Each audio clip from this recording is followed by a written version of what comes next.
आज हम बात करेंगे कूलम्स लॉ की।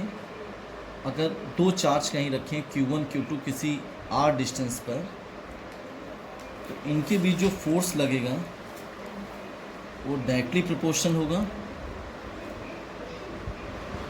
इन दोनों चार्ज के मल्टीप्लाई के, और इन्वर्सली प्रोपोर्शनल होगा इनकी डिस्टेंस के स्क्वायर का, इन्वर्स स्क्वायर लॉ, बिल्कुल न्यूटन्स लॉ की तरह।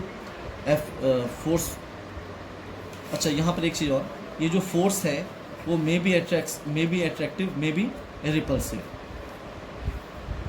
इन दोनों इक्वेशन को एक साथ जब लिखेंगे तो क्या मिलेगा मुझे, Q1 Q2 upon R square. इस प्रोपोर्शनल साइन को हटाने के लिए कांस्टेंट इंट्रोड्यूस करते हैं कि Q1 Q2 upon R square. अब इसको और अच्छे से समझते हैं।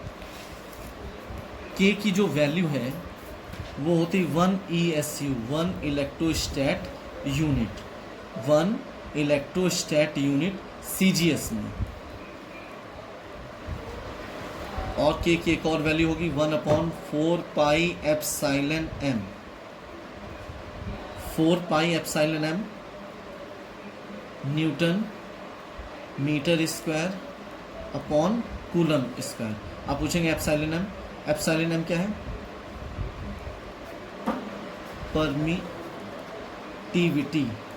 Permittivity of a medium. ध्यान से समझेंगे, यहाँ पे जो दो चार्ज हैं ये एक दूसरे के बीच में कितना फोर्स लगाएंगे, K Q1 Q2 upon R square. Just इसको और अच्छे से समझते हैं। इसको वेक्टर फॉर्म में अगर देखें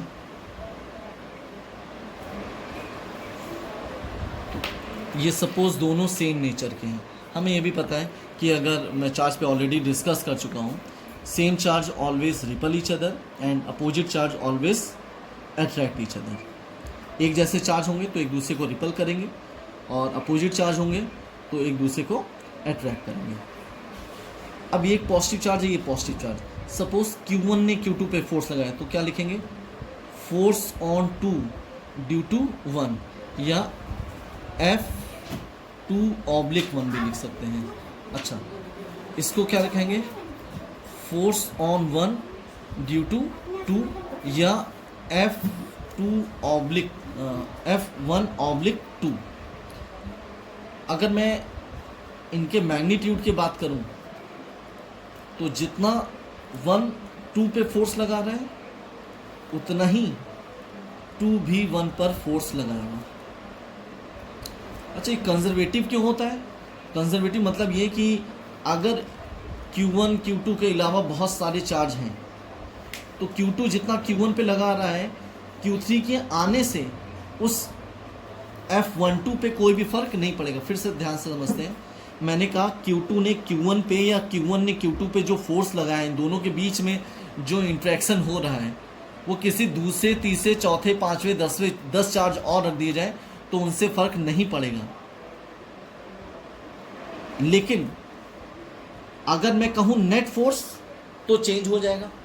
अच्छा, दूसरी इंपॉर्टेंट बात, रोल ऑफ मीडियम। न्यूटन्स में देखा था हम लोगों ने कि इन दोनों चार्ज के बीच में कैसा भी मीडियम रख दिया जाए कोई भी फर्क नहीं पड़ता है, लेकिन यहाँ पे फर्क पड़ेगा। अच्छा, इसको वेक्टर फॉर्म में लिखने का तरीका क्या है, F12 सपोज मैं लिख रहा हूँ, force on 1 due to 2, 1 upon 4 pi epsilon naught into K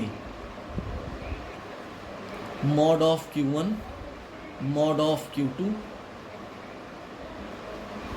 यहाँ पर डिस्टेंस कहाँ से कहाँ तक, सपोज ये पॉइंट A है, ये पॉइंट B है, तो फोर्स की डायरेक्शन किधर है, B से A की तरफ।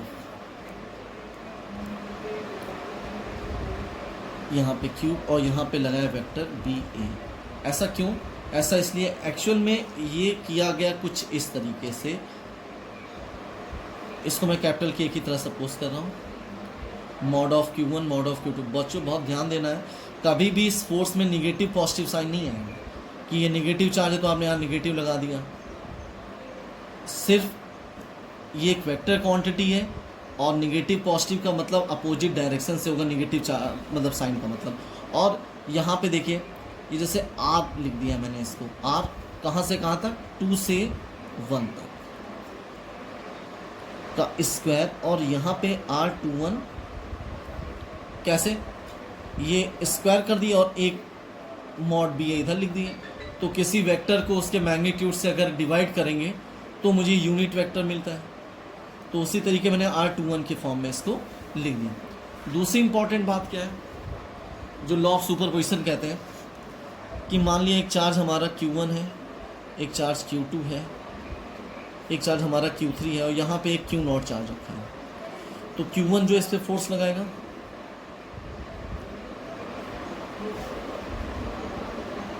अच्छा एक चीज़ इस चीज़ को स्टॉप करता हूँ। मान लिया ये जो फोर्स है या जो डेफिनेशन है, इसको अगर मैं एक्सप्लेन करने को कहूँ तो एक Q1 फोर्स है पॉजिटिव, एक Q2 है फोर्स, एक इधर लग रहा है एक इधर लग रहा है। ऐसा नहीं कहेंगे, कैसा कहेंगे कि इन दोनों को मिलाने वाली line, if two charges are situated at some constant distance, so force acting between them is directly proportional to, देखिए यहाँ पे जो मैं बात कहना चाहता हूँ उसको समझते हैं लॉ ऑफ सुपरपोजिशन से पहले, कि Q1 Q2 एक फोर्स सपोज इधर लग रहा है, एक फोर्स ये लग रहा है। इसका मतलब ये नहीं कह सकते कि एक फोर्स हमारा इधर लग रहा है, ये Q1 की पोजीशन है और ये Q2 की पोजीशन है, इधर फोर्स। ये भी देखिए हमारे इक्वल अपोजिट फोर्सेस दिख रहे होंगे आपको, दो अपोजिट डायरेक्शन में, लेकिन इनका लाइन ऑफ एक्शन सेम नहीं है। तो यानी कि जो दो फोर्स इक्वल अपोजिट लगने चाहिए उसके लिए ज़रूरी है कि लाइन ऑफ एक्शन का सेम होना। नहीं तो हम ऐसे भी कह सकते थे कि एक चार्ज Q1 यहाँ रखा है, एक चार्ज Q2 रखा है, ये इधर जा रहा है और ये इधर जा रहा है। ये पॉसिबल नहीं है क्योंकि इनकी लाइन ऑफ एक्शन सेम नहीं है। जब इन दोनों लाइन को आप मिलाएंगे, दोनों चार्जेस के सेंटर ऑफ मास को आप मिलाएं, वहाँ पे आप दिखाएंगे एक दूसरे से जस्ट अपोजिट। अच्छा, लॉ ऑफ सुपरपोजिशन का क्या मतलब है? सपोज मैंने बताया आपको कि एक चार्ज Q0 है, यहाँ पे Q1 चार्ज रखा है, यहाँ Q2 रखा है, यहाँ Q3 रखा है। तो सारे के सारे चार्जेस इस पे फोर्स लगाएंगे, इसी की लाइन ऑफ एक्शन, अपनी लाइन ऑफ एक्शन जो उनके। लेकिन इनमें से कोई भी, सपोज ये F1 हो गया, ये 2 चार्ज, ये F2 हो गया, ये F3। F1 इसके इन दोनों के होने से F1 के मैग्नीट्यूड पे कोई फर्क नहीं पड़ेगा, ना डायरेक्शन पे, या F2 फोर्स पर Q3 और Q1 के कोई फर्क पड़ेगा, और ना ही F3 पर बाकी के दो चार्जेस जो फोर्स लगाएंगे उसका कोई फर्क पड़ेगा। ये इंपॉर्टेंट बात है। लेकिन जो नेट फोर्स होगा वो इन सारे फोर्सेस का वेक्टोरली सम होगा। न्यूटन्स लॉ में हम लोगों ने सीखा था कि जो फोर्स है हमेशा दो मासेस के बीच में अट्रैक्टिव होगा, लेकिन यहाँ पे चार्ज के नेचर पे डिपेंड करेगा। दूसरी इंपॉर्टेंट बात, न्यूटन फोर्स दो मासेस के बीच में इस बात पे डिपेंड नहीं करता है कि इनके बीच में कौन सा मीडियम प्लेस कर दिया गया है। लेकिन यहाँ पे हम एक एग्जांपल देखते हैं, एक चार्ज हमारा Q1 है, एक चार्ज Q2 है, और इनके बीच में अगर हम वाटर को प्लेस कर दें, आप जानते हैं कि वाटर में ऑक्सीजन की इलेक्ट्रोनेगेटिविटी ज़्यादा होती है, तो ऑक्सीजन पे पार्शियली नेगेटिव, हाइड्रोजन पे पार्शियली पॉजिटिव। तो ये जो पार्शियली शिफ्टिंग ऑफ इलेक्ट्रॉन है टुवर्ड्स हायर इलेक्ट्रोनेगेटिव एलिमेंट, तो यहाँ पे नेगेटिव साइन और यहाँ पॉजिटिव, मतलब ये एफिशिएंट, ऐसे बहुत सारे मॉलिक्यूल होंगे। तो उस नेगेटिव पॉजिटिव में सपोज ये दोनों पॉजिटिव, तो ये पॉजिटिव इस पॉजिटिव पे कुछ ना कुछ फ़र्क डालेंगे। तो वो जो फ़र्क है वो उसका क्या इफेक्ट है इस मीडियम का, ये पार्शियली चार्ज होने की वजह से, वो हमारा परमिटिविटी के थ्रू पता चलता है। अच्छा, epsilon F is equals to small K times of epsilon naught, या फिर epsilon R into epsilon naught. अब इस फॉर्मूले में मैंने लिखा था 1/4 पाई एप्सिलॉन एम। तो एप्सिलॉन एम की जो वैल्यू है वो के एप्सिलॉन नॉट है, जहाँ पे के हमारा क्या है, डाइलेक्ट्रिक कांस्टेंट। यहाँ पे हम अगर एप्सिलॉन एम को ऐसा लिख दें के इंटू एप्साइलन नॉट या फिर epsilon are into epsilon not. तो के जो है वो हमारा डाइलेक्ट्रिक कांस्टेंट है, परमिटिविटी ऑफ एयर और फ्री स्पेस। और बहुत सारी छोटी छोटी बातें हैं इनमें समझने को, जैसे कि कहा गया कि भाई ऐसा है, एक चार्ज है Q1, एक चार्ज हमारा Q2, इसके बीच में एक डाइलेक्ट्रिक कांस्टेंट रखा है K1। तो यहाँ पे फोर्स की वैल्यू क्या होगी? फोर्स की वैल्यू होगी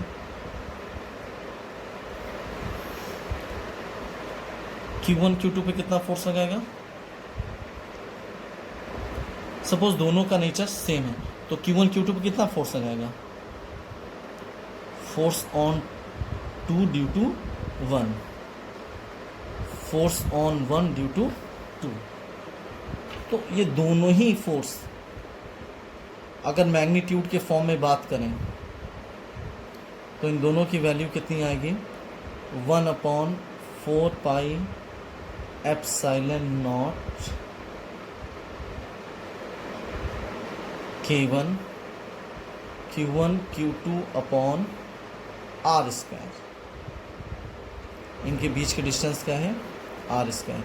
अच्छा, अब इस चीज़ को समझना है कि हमने कहा सर ऐसा है कि आप इसको अगर कंपेयर करें एयर से, तो एयर में जो ये सारे फैक्ट अगर एयर में होता, सपोज ये दो चार्जेस जो हैं Q1 Q2 अभी एयर में रखे होते हैं, इन एयर, उस केस में क्या होता है फोर्स? आप लिखते हैं sir 1/4 pi epsilon naught Q1 Q2 upon R square, या मैं इसको R1 बोल ले रहा हूँ या R0 बोल दिया एयर में। मैंने कहा कि ये दोनों फोर्स उतने ही हों जब ये एयर में रखा जाए। समझना मैं क्या कह रहा हूँ? ये F0 का मतलब है कि ये भाई तब फोर्स लग रहा है जब एयर है, लेकिन अभी डिस्टेंस R नहीं है, इनके बीच में कितना है? R0। तब इन दोनों को बराबर कर दिया जाए। मैं ये कहने की कोशिश कर रहा हूँ कि अगर इनके बीच में एक मीडियम रख दिया गया तो कितनी दूरी पे हम चार्ज रखें कि उतना ही फोर्स लगे जितना एयर रहने पर हो। तो यानी कि अगर मैं इन दोनों को इक्वेट कर दूं, ऐसे ही आप लोग ऑप्टिक्स में सीखेंगे ऑप्टिकल पाथ लेंथ के बारे में। तो 1/4 pi epsilon not K1 Q1 Q2 upon R square 1/4 pi epsilon not. अच्छा, ये जो Q1 Q2 है वो मॉड में ही है, R0 स्क्वायर। तो ये देखिए पूरा एलिमिनेट हो जाएगा और हमारा R0 स्क्वायर जो है, आप लोग वहाँ पे ऑप्टिकल पाथ लेंथ के नाम से इसी टॉपिक को पढ़ेंगे। तो अब एयर में ये डिस्टेंस कितनी हो जाएगी? √K1 times of R। ये बहुत इंपॉर्टेंट कॉन्सेप्ट है। ये अभी तो बहुत आसान लग रहा है, इसी तरीके के कई किताबों में अलग अलग तरीके के क्वेश्चन हैं। कैसे क्वेश्चन है? एक Q1 है, एक Q2 है, और यहाँ पर R1 डिस्टेंस तक उन्होंने एक मीडियम रख रखा है K1, और बाकी की R2 डिस्टेंस तक उन्होंने एक और मीडियम रख रखा है, क्या? K2। अब आप फोर्स की वैल्यू क्या बोलेंगे इनके बीच में लगने वाला? मैं तो डायरेक्ट बोल सकता हूँ 1/4 pi epsilon naught Q1 Q2 R square. लेकिन ये R1 plus R is not equal to R1 plus R2। R वही दूरी है जो एयर में होना चाहिए, तो हमें पता है एयर में वो डिस्टेंस क्या हो जाएगा, अभी मैंने निकाला √K1 टाइम्स। तो अब जो डिस्टेंस आएगी वो क्या हो जाएगी बच्चों? यार ध्यान से समझेंगे। Q1 Q2 R1 किसके बराबर हो जाएगा एयर में अगर होता? तो √K1 times of R1। Very good. √K2 times of R2। ये है R1।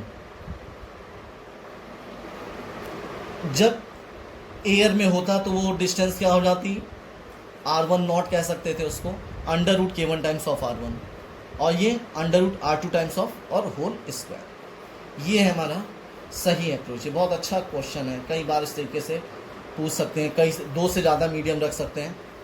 अच्छा, अभी यहाँ पर जो भी बातें हैं वो सब में चार्ज को स्टेबल रखा गया है, फिक्स रखा गया है, ये मान के कहीं से बॉडी को ला के रख दिया गया है।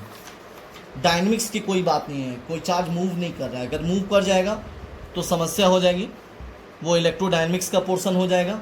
तो जो भी मैं कंडीशन डिस्कस करूँगा वो सब के सब इस बात पे डिपेंड करेगा कि चार्ज हमारा रेस्ट पे है। अच्छा, अभी एक तरीके का प्रॉब्लम आता है कि 2 चार्ज हमारे हैं, एक Q1 है, एक Q2 है।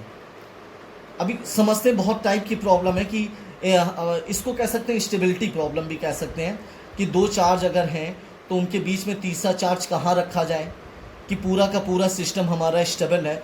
तो उसमें सबसे पहले अच्छा कई चीज़ें कि SHM करेगा नहीं करेगा, इस तरीके के बहुत सारे सवाल हैं। पहले समझते हैं कि ये दोनों जो चार्ज हैं ये फिक्स हैं, केस 1, इसको चलिए केस के फॉर्म में कर लेते हैं। केस 1 स्टेबिलिटी, स्टेबल इक्विलिब्रियम कह सकते हैं इसको, और दूसरा है हमारा अनस्टेबल इक्विलिब्रियम।